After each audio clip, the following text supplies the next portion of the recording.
우리가 몇 번에 걸쳐서 빌립보서 1장 1절부터 11절까지의 말씀을 봤는데요.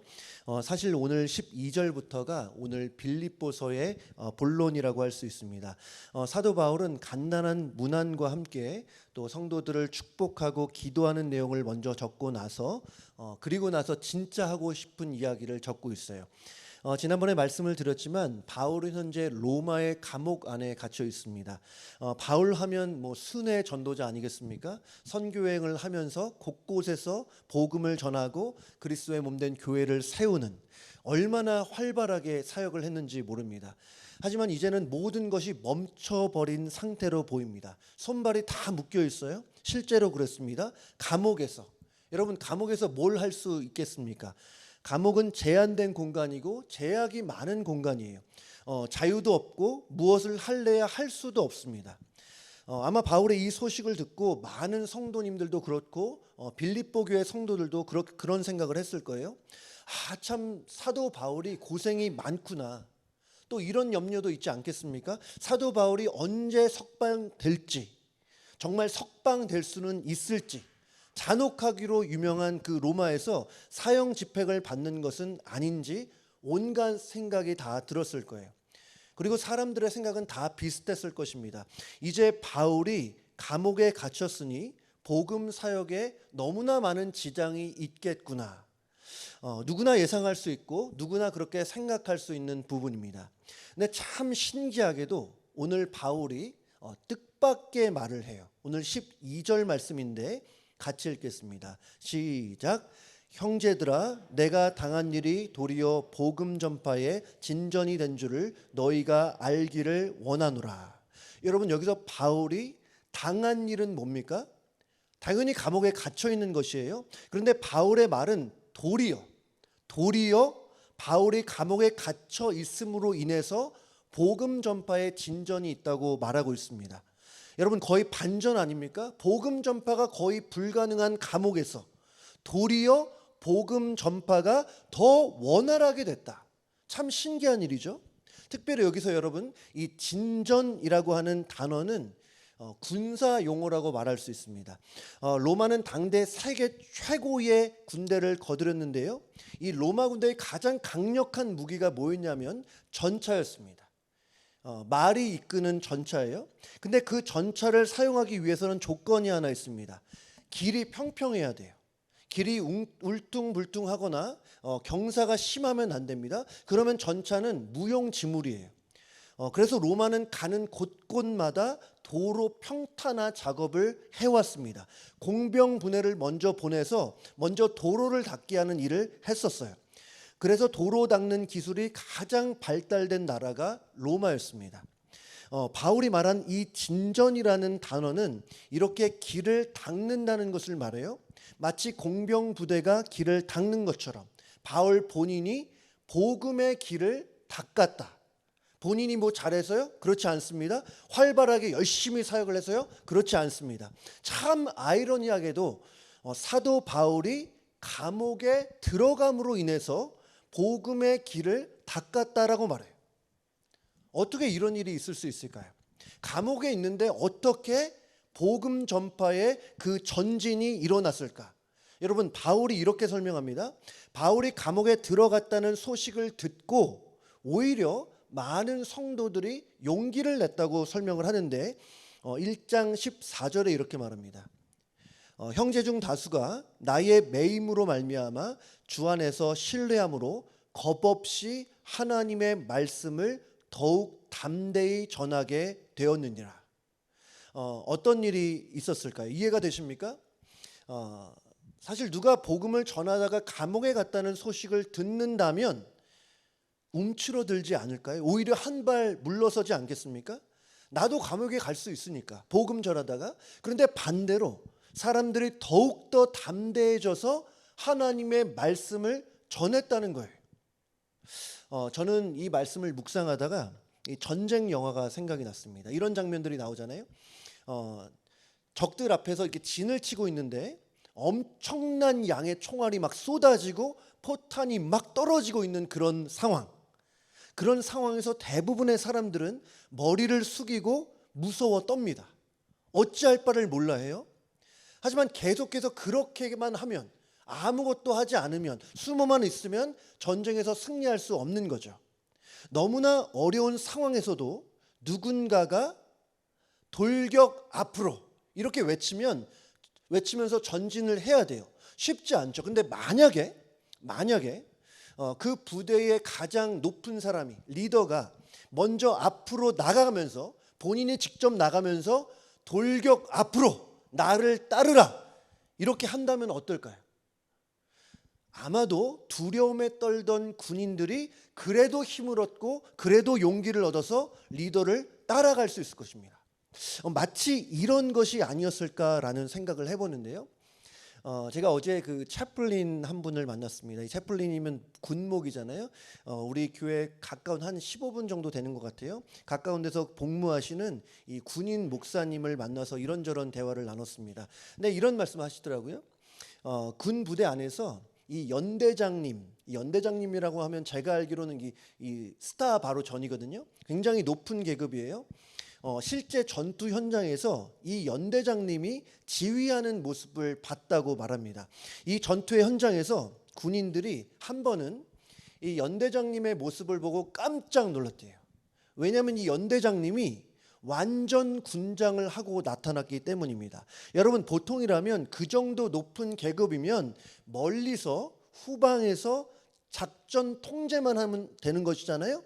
그도 그럴 것이, 여러분 생각해 보세요. 가장 높은 사람이 부상을 당하거나 사망을 하게 되면 여러분 부대에 얼마나 큰 손실입니까? 그래서 보통은 안전한 후방에서 지휘를 하는데, 이 연대장님이 왜 그런지 모르겠어요.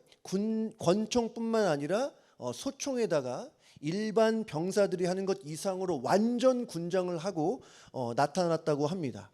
그리고 현장에서 가장 앞에 배치된 그 전차에 올랐다고 해요.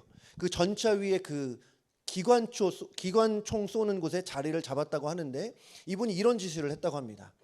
뭐였냐면, 나보다, 내 전차보다 앞서지 말라고, 내가 먼저 앞장서겠다고. 여러분, 전쟁을 하는 데 있어서 가장 앞장서면 위험한 거잖아요. 적들의 타격이 되기 쉽습니다. 그런데도 가장 앞장서겠다는 거예요. 여러분, 이랬더니 어떻게 됐냐? 전 부대원들의 사기가 막 올라가 가지고 어떻게 해서든지 이 연대장님을 보호하려고 막 최선을 다해서 전투에 임했다는 그런 얘기를 들었습니다. 저 어제 그 말씀 들으면서 마치 바울의 모습을 보는 것처럼 느껴졌어요. 다만 바울은 총 대신에 복음을 들었죠. 그는 영적 전투의 최전선에서 복음의 깃발을 막 흔들었습니다. 어디를 가든지 가장 앞에서 마치 돌격 앞으로 나를 따르라 하는 것처럼 그렇게 외치면서 정말 복음을 전하고자 힘썼죠. 여러분, 그런 과정에서 바울이 물론 많은 고난을 당하기도 하고 또 어려움을 만나기도 하고 결국에는 감옥까지 들어갔잖아요. 바울 개인적으로는 얼마나 힘들고 어려운 일이었겠습니까? 감옥에 들어간 게. 하지만 많은 성도들은 그런 바울의 모습을 통해서 오히려 용기를 얻고 겁없이 복음을 전하기 시작했습니다.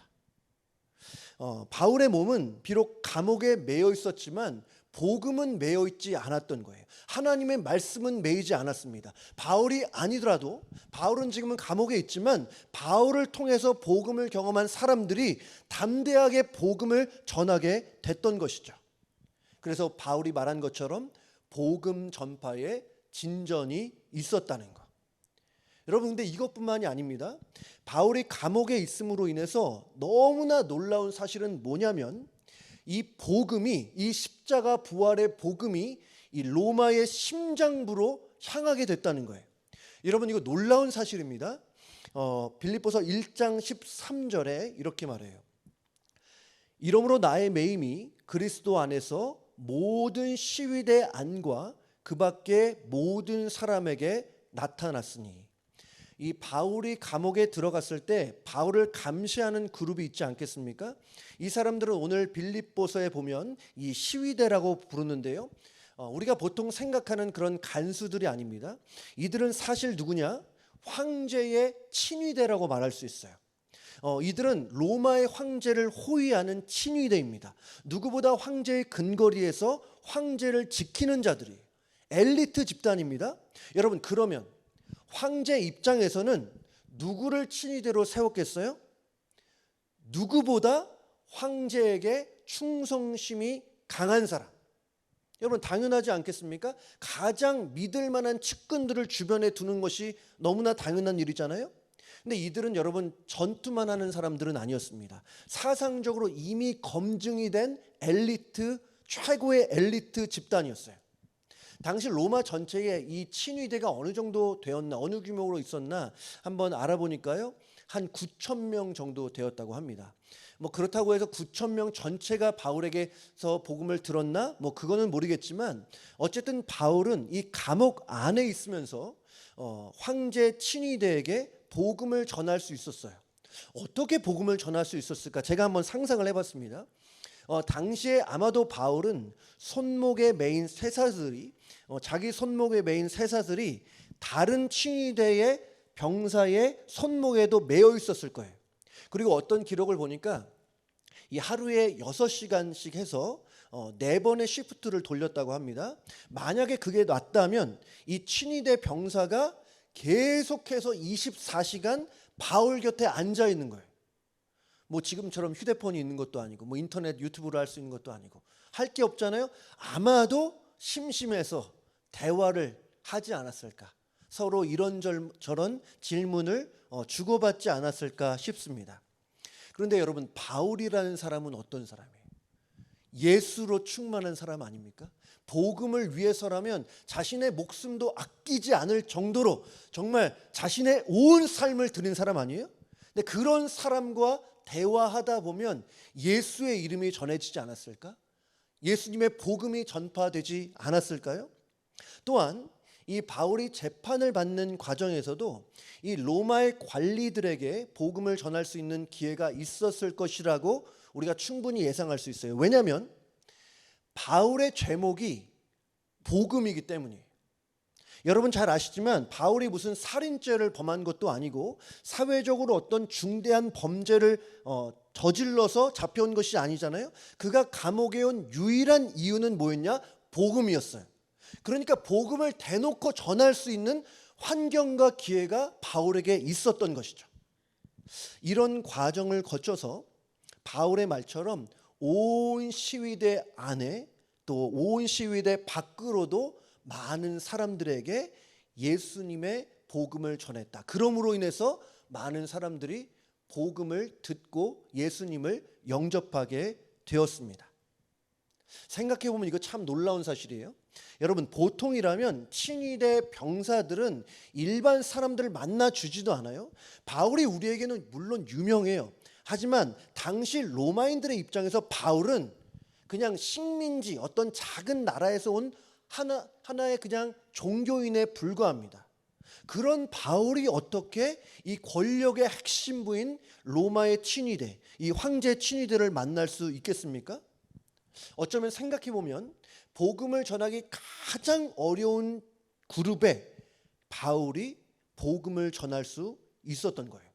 여러분, 이것이 어느 정도의 영향력을 발휘했는지 물론 이 성경에서는 구체적으로 나와 있지 않지만 이 바울이 빌립보서를 마무리하면서 굉장히 놀라운 말을 하고 있습니다. 빌립보서 4장 22절에 이렇게 말해요. 모든 성도들이 너희에게 문안하되 특히 가이사의 집 사람들 중 몇이니라. 놀라운 얘기입니다. 가이사 황제잖아요. 황제의 집 사람 중 몇이니라. 가이사의 집 사람들이라는 것은 어떤 개인의 집을 말하는 것이 아니라 궁중에서 일하고 있는 사람들을 가리키는 거예요. 예를 들자면 로마의 고위 관리들, 권력의 핵심부에 있는 정치가들, 이런 사람들이, 구체적으로 누군지는 모르지만 그 사람들이 예수님을 영접했다고 하는 놀라운 증거입니다. 그러니까 참 신기한 것은 이 바울이 자유의 몸으로 로마에 갔다면 이 정도의 영향력을 발휘할 수 있었을까? 그렇지 않다는 거죠. 궁중에 있는 사람들이 여러분 바울을 왜 만나줍니까? 이방 나라에서, 그것도 작은 나라의 사람들이 뭐라고, 이 사람이 뭐라고, 우리에게 너무나 유명한 바울이지만 당시 사람들에게서 바울은 아무것도 아닌 사람이었어요. 그런데 하나님께서는 너무나 신비한 방식으로 복음 전파에 진전이 있게 하셨다는 겁니다. 여러분, 이런 면에서 우리 하나님은 역전의 하나님이신 줄로 믿습니다. 정말 반전의 하나님이에요. 사람들의 생각은 바울이 감옥에 갇혀 있기 때문에 바울이 하고 있는 복음 사역도 끝, 중단 됐을 거라고 생각을 했는데, 여러분, 그것이 우리의 보통의 상식이고 당연한 거잖아요. 하지만 우리 하나님은 역전의 하나님이시기 때문에 정말 그러하지 못할 상황 속에서 크고 놀라운 일을 행하신다는 거예요. 저 그런 생각을 해봤어요. 하나님이 우리의 삶 속에서 일하시면 때로는 곡선이 직선보다 빠를 수 있다는 것. 우리가 볼 때는 곡선으로 가는 길이 직선으로 가는 것보다 더 멀어 보일 수 있습니다. 더 오래 걸리는 것처럼 보일 수 있어요. 하지만 하나님이 일하시면 때로는 곡선이 직선 이상으로 빠른 길이고 지름길일 수도 있다는 거죠. 저는 오늘 말씀을 묵상하면서 고 강영우 박사님의 이야기가 또 한 번 생각났습니다. 아마 많이들 아실 거예요. 이 시각 장애인이었지만 이 미국 피츠버그 대학교에서 박사 학위를 받은, 나중에 그 부시 행정부에서 국가장애 행정정책 차관보까지 오른 정말 입지전적인 그런 인물입니다. 아마 얼굴들은 다 기억이 나실 거라고 생각합니다. 이분에게 두 아들이 있었는데 이 장남에 대한 이야기가 하나 있어요. 이 강영우 박사가 한 번은 어린 그 장남의 그 일기장 내용을 알게 됐습니다. 우연히 아내가 이 장남의 일기장을 보고 이 강영우 박사에게 알려줬는데 아들이 이런 글을 써놨다고 합니다. 우리 아빠는 시각 장애인입니다. 그래서 나랑 자전거도 함께 타지 못하고 공놀이도 못합니다. 나는 우리 아빠와 함께 할 수 있는 것이 없습니다. 이 소식을 듣고, 이 얘기를 듣고 강영우 박사는 참 아버지 입장에서 마음이 참 아팠다고 해요. 적지 않은 충격을 받았는데 한 번은 이 강영우 박사님이 아들 잠자리에 가서 이 책을 들고 가서 책을 아들에게 읽어줬다고 합니다. 그러면서 아들에게 하는 말이 아빠가 신기한 거 하나 보여주겠다고. 아들이 뭐냐고 물으니까 이렇게 답을 했어요. 아빠는 깜깜한 데서도 글을 읽을 수 있어. 점자책을 갖고 간 거예요. 어두운 방 안에서 점자로 된 동화책을 가지고 아들이 잠잘 때까지 책을 읽어줬다고 합니다. 그 경험이 이 아들에게도 굉장히 인상이 깊었었나 봐요. 이 아들이 학교에 가서 막 자랑을 하기 시작했습니다. 우리 아빠는 어두운 방에서도 책을 읽을 수 있다고. 너희 아빠들은 어두운 데서 책을 읽을 수 있냐고 막 자랑을 하는데, 그 얘기를 애들이 듣고 야, 너희 아버지 정말 멋있다고 그런 얘기를 했다고 합니다. 그리고 나중에 이 아들이 커서 하버드 의과대학에 들어갔어요. 잘 모르지만 최고의 대학 아니겠습니까? 근데 이 아들이 이 하버드에 들어갈 때, 보통 여러분 학교 들어갈 때 에세이가 중요하잖아요. 이 아들이 에세이를 썼는데 그 제목이 뭐였냐면 Bad Time Story in the Darkness. 어둠 속에서 들리던 동화 이야기. Bad Time Story in the Darkness. 대학에 지나갈 때에 본인이 경험했던 것을 에세이에 적었던 겁니다. 그리고 나중에 이 아들이 안과 의사가 되었는데요. 2011년 워싱턴 포스트지가 선정한 최고의 슈퍼 닥터가 되기까지 했다고 합니다. 당시에 정말 놀랍게도 3만 번 이상의 눈 수술을 집도했다고 말해요. 사실 강영우 박사님에게 있던 그 장애는 개인적으로는 참 어려움이었고 참 불편함이었을 겁니다. 보통 우리는 눈에 장애가 있는 분을 본다면 여러분 어떤 생각하시겠어요? 얼마나 답답할까? 사는 게 얼마나 힘들까? 무슨 일을 하실 수 있을까? 등등등에 대해서 생각할 수 있는데, 여러분 우리가 섬기는 하나님은 역전의 하나님이라고 했잖아요. 인간적인 시선으로 볼 때는 너무나 막막하여도 여러분 역전의 하나님이 일하시면 놀라운 일이 벌어질 줄로 믿습니다. 하나님께서는 강영우 박사의 보이지 않는 눈을 통해서 그것을 원료 삼고 원동력 삼아서 3만 명 이상의 사람들을 눈을 뜨게 해주셨어요. 정말 감사한 일이죠. 여러분, 그리고 오늘 바울에게도 마찬가지입니다. 바울은 감옥에 매여 있었지만, 그래서 많은 사람들이 아무것도 할 수 없을 것이라고 예상했지만, 역전의 하나님께서는 그 상황을 통해서도 얼마나 놀랍게 일하셨는지 몰라요. 근데 여러분, 굿뉴스는 뭔지 아세요? 그 역전의 하나님께서 우리에게도 얼마든지 그렇게 일하실 수 있다는 거예요. 여러분의 삶에 어떤 부정적이고 어두운 상황이 펼쳐진다 하더라도, 너무나 막막한 상황에 처한다 하더라도 여러분, 역전의 하나님을 바라보시기를 주님의 이름으로 축복합니다. 지금 당장은 왜 이런 일이 벌어지는지, 이런 일이 왜 벌어졌는지 다 이해할 수 없을 때가 많이 있어요. 하나님께서 고통과 슬픔 중에 왜 나를 방치하시는지 잘 모를 수 있어요. 그 뜻을 헤아리지 못할 수 있어요. 어쩌면 오늘 빌립보서를 쓰는 바울조차도 처음에는 잘 이해를 못했을 수도 있어요. 왜 내가 이곳에 하나님의 복음을 전해야 되는, 왜 내가 이 감옥에 있어야 하는지 잘 헤아릴지 못했을 수 있습니다. 여러분, 하지만 우리 하나님은 그 어떤 순간에도 일하시는 분인 줄로 믿습니다. 내가 감옥에 있다고 해도, 내가 너무나 어려운 환경에 휩싸여 있다 하더라도 그렇다고 해서 하나님이 일하시지 못하는 것이 아니에요. 그렇지 않습니다. 우리의 연약한 조건, 연약함, 이런 것을 통해서도 우리를 섬기시는 역전의 하나님은 크고 놀라운 일을 행하실 수 있다는 것. 여러분, 이 사실을 믿으시기를 주님의 이름으로 축복합니다. 찬송가 373장에 이 고요한 바다로라는 찬양이 있습니다. 가사가 참 와닿는데요.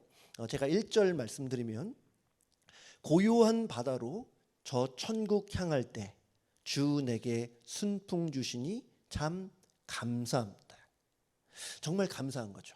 내 삶에 순풍이 있다면, 우리 자녀들의 삶 속에 순풍이 있다면 그것은 고마운 일이에요. 하나님께 감사하고 하나님께 찬양을 올려드려야 됩니다. 그런데 2절에는 이렇게 말해요. 큰 물결이 일어나 나 쉬지 못하나 이 풍랑으로 인하여 더 빨리 갑니다. 여러분, 인생에서 큰 물결이 일어나 쉬지 못하는 것은 개인적으로 우리 모두에게도 슬픈 일입니다. 아픈 일이에요. 누구도 원치 않는 상황입니다. 하지만 이 풍랑으로 인하여 더 빨리 갈 수 있는 것이 정말 놀라운 일, 정말 하나님이 계시면 얼마든지 일어날 수 있는 일이라는 거죠. 여러분, 이 풍랑으로 인해 힘들 수 있지만 역전의 하나님이 계시니 더 빨리 갈 수 있는 줄로 믿습니다. 풍랑으로 인해서 더 빨리 가게 하시는 역전의 하나님이 우리와 함께 하신다는 거예요. 그 하나님이 계시기 때문에 감옥과 같은 상황에서도 우리는 흔들리지 않을 수 있고 좌절하지 않을 수 있어요. 그 하나님의 역사를 여러분 모두가 기대하며 소망을 꿈꾸는 우리 귀한 성도님들 되시기를 주님의 이름으로 축복합니다. 근데 이어지는 말씀을 보면요, 바울이 좀 뜻밖의 이야기를 해요. 오늘 15절부터 17절까지 말씀인데요, 우리 같이 읽겠습니다. 시작. 어떤 이들은 투기와 분쟁으로, 어떤 이들은 착한 뜻으로 그리스도를 전파하니 이들은 내가 복음을 변증하기 위하여 세우심을 받은 줄 알고 사랑으로 하나, 그들은 나의 매임에 괴로움을 더하게 할 줄로 생각하여 순수하지 못하게 다툼으로 그리스도를 전파하느니라. 아멘. 참 이상한 점이 있습니다. 바울처럼 복음을 전하는 사람들이 여럿이 있었는데 어떤 사람들은 당연히 그래야 하듯이 사랑의 마음으로 복음을 전합니다. 예수님을 사랑하고 또 바울을 돕고자 하는 마음으로 그런 순수한 목적과 이유로 그렇게 하는데, 참 이상한 점은 뭐냐면 어떤 이들은 15절 말씀 보니까 어떤 이들은 투기와 분쟁으로 예수님을 전한다고 해요. 너무나 잘못된 동기죠. 또한 17절 말씀에 보면 바울이 감옥에서 힘들어 하는데 누가 힘들지 않겠습니까? 너무나 힘든 상황인데 그 바울을 더 힘들게 하려는 목적으로, 나쁜 목적으로 예수님을 전하는 사람들이 있었다는 거예요. 이 사람들이 어떻게 이런 마음으로 복음을 전했는지 알 수 없습니다. 그러나 분명한 것은 이들이 이단은 아니었다는 거예요. 예수님의 말씀을 일부러 곡해하는 사람들도 아니었습니다. 그렇다면 왜 이들은 나쁜 목적을 가지고 복음을 전하는가? 복음 전하는 것 자체는 너무나 귀한 일이고 너무나 감사한 일이지만 여러분, 그 동기가 너무나 잘못됐잖아요. 투기와 분쟁, 다툼을 위해 바울을 더 힘들게 하려고 복음을 전하고 있잖아요. 성경에 나오진 않아서 그 이유를 정확히 모르지만 이런 거 아닐까 싶어요. 이전에 바울이 로마에 등장하기 전에는 로마의 성도가 그렇게 많지는 않았겠지만 각 마을마다 지도자급의 사람들이 있었을 거예요. 영적으로. 이들은 아마도 바울이 오기 전까지는 사람들의 시선과 주목을 한 몸에 받았을 겁니다. 그런데 바울이 오니까 상황이 완전히 달라졌어요. 그 바울? 예수 그리스도의 사도인 그 바울?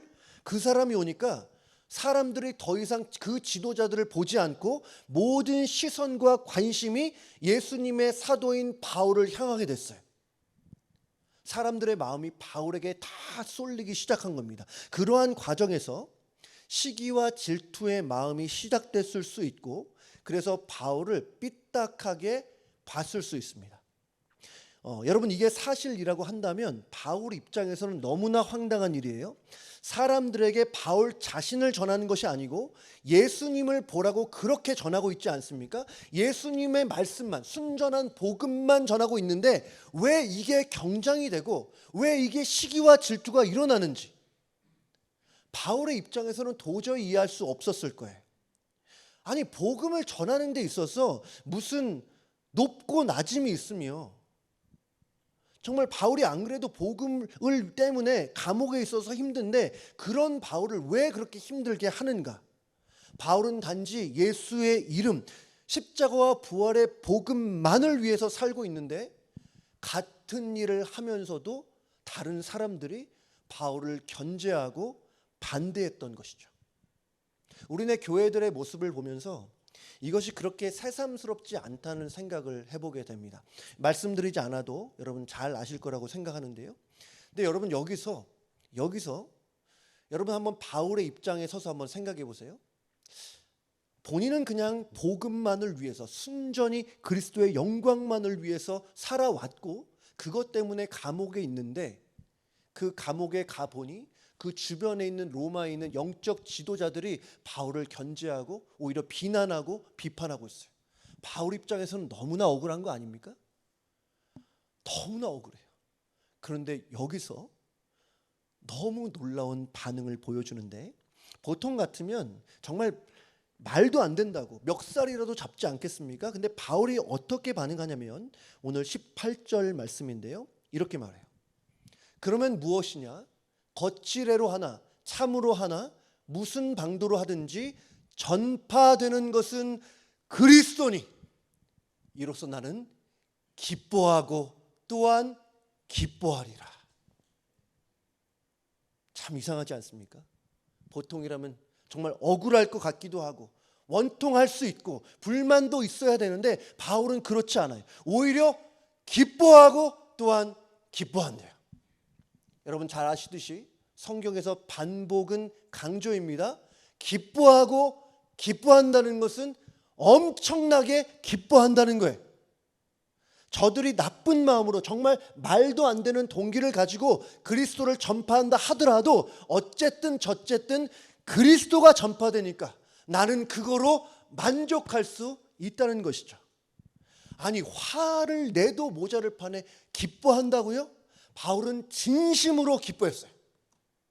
그 사람들이 바울 자신에 대해서 욕을 하든 말든 자기에 대해서 나쁜 마음을 갖든 그렇지 않든 그리스도가 전파된다는 이 한 가지의 사실로 인해서 그는 기뻐했습니다. 오늘 바울이 여러분, 이런 사람들이 있다는 이 사실을 말한 것은 이 사람들이 누구인지를, 그들의 실체를 보여주는 것이 아니었어요. 그들을 비난하려는 의도도 아니었습니다. 여러분, 우리가 이 바울의 언급을 통해 주목해야 될 것은 이런 말을 하고 있는 바울 자신의 마음이에요. 바울 자신의 마음. 제가 18절 다시 한번 읽어보면요, 거칠애로 하나 참으로 하나 무슨 방도로 하든지 전파되는 것은 그리스도니 이로써 나는 기뻐하고 또한 기뻐하리라. 여기서 우리가 분명히 알 수 있는 것은 바울은 소위 복음에 미친 사람이라는 거예요. 복음이 중요해요. 늘 예수님이 중심이에요. 예수님만 전할 수 있다면, 사람들이 예수님의 메시지만 다 들을 수 있다면 나를 어떻게 생각하든 상관이 없다는 거예요. 복음만 전파된다면, 그래서 하나님의 나라가 확장만 된다면 내 모든 것을 쏟아 부을 수 있다는 거예요. 바울의 머릿속에는 복음으로만 채워져 있어요. 바울은 늘 예수님을 바라보고 예수님을 생각하고 앉으나 서나 자나 깨나 예수밖에 없었어요. 정말 이 바울의 모습이, 저는 이 바울의 모습이 예수로 충만한 그리스도의 모습이 아닐까 싶습니다. 이제는 내가 없고 내 안에 그리스도만 사시는 것, 내가 죽고 예수로만 사는 것, 내가 아니라 예수 그리스도를 선포하는 것. 여러분, 이것이 바로 바울의 삶이었고 바울의 모습이었고 예수로 충만한 우리 모든 성도님들의 모습이 되어야 할 줄로 믿습니다. 예전에 그 김준곤 목사님 아실 거예요. CCC 총재셨죠. 이 김준곤 목사님이 쓰신 칼럼을 제가 전에 접한 적이 있는데요, 정말 많은 도전도 됐고 또 한편으로는 마음을 참 숙연하게 하기도 했습니다. 이런 말씀을 하셨어요. 좀 긴데 제가 그대로 읽어보겠습니다. 골수 공산당은 핏속까지 빨갱이라고 들었다. 그런데 나는 내 무의식과 꿈속까지 예수로 의식화된 골수 예수쟁이가 되고 싶다. 나는 인생에서 2번 의식이 죽었다가 깨어난 경험이 있는데 그때도 나는 예수 의식 속에서 깨어났다. 나의 언어는 대부분이 예수를 설교하는 것이었으며 내가 지금껏 쓴 수천 통의 편지와 내 딸들을 위해 쓴 한 줄 유서도 예수님을 사랑하라는 내용이다. 이어서 이렇게 말합니다. 예수는 나의 주, 나의 하나님이라는 100% 신앙의 순도를 지닌 사람이 되고 싶다. 내게 최후까지 흠도 티도 없이 순수하고 진실한 것이 있다면 목숨이 12번 다한 후에라도 더욱 사랑하고만 싶은 예수님 뿐이다. 이런 순수한 열정을 가지고 예수님을 모시고 복음을 전한다면 이것이 그리스도인에게 있어서 성공한 삶이 아니겠습니까? 바울은 그야말로 골수 예수쟁이였어요. 예수님만 전해지면 다른 것은 개의치 않았습니다. 예수의 이름만 선포된다면 사람들이 내게 무엇을 말하든 말든, 나에 대해서 어떤 감정을 품든 말든 전혀 상관이 없어요. 예수의 이름만 전해질 수 있다면. 오늘 이 바울의 모습을 통해서 저는 우리 모든 성도님들이 골수 예수쟁이가 되면 좋겠다라는 생각을 해봤습니다. 우리 교회도 정말 모든 성도님들이 예수로 충만해서 예수를 증거하고 예수를 자랑하고 예수의 복음을 위해 앞으로도 우뚝 서 있는 그런 아름다운 교회로 세워지시기를 주님의 이름으로 축복합니다.